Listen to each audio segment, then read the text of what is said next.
സന Althaf film ആക്ട്രസും TV ഹോസ്റ്റുമായ കൊച്ചിക്കാരിയായ സന അൽത്താഫ് തനിക്ക് നേരിടേണ്ടി വന്ന സോഷ്യൽ മീഡിയയിലൂടെ നേരിടേണ്ടി വന്ന ഒരു ദുരനുഭവത്തെപ്പറ്റിയാണ് ഇക്കഴിഞ്ഞ ദിവസം തുറന്നു പറഞ്ഞിരിക്കുന്നത്.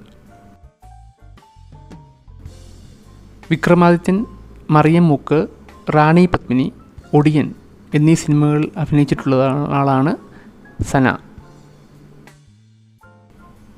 ചെന്നൈ സ്വദേശിയായ ഒരു യുവ വ്യവസായി എന്ന ഒരാൾ സ്വയം പരിചയപ്പെടുത്തിക്കൊണ്ട് തനിക്ക് ഇമെയിൽ അയക്കുകയും തന്നെ ഡേറ്റിങ്ങിനായി ക്ഷണിക്കുകയും ചെയ്തു എന്നാണ് സന ഇപ്പോൾ പറഞ്ഞിരിക്കുന്നത്.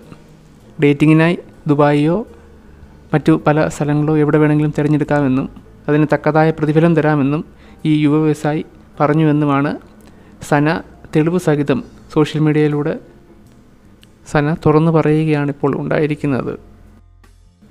പല വൈറൽ റീലുകൾ വഴിയും സന ആരാധകരുടെ പ്രിയപാത്രമാണ്.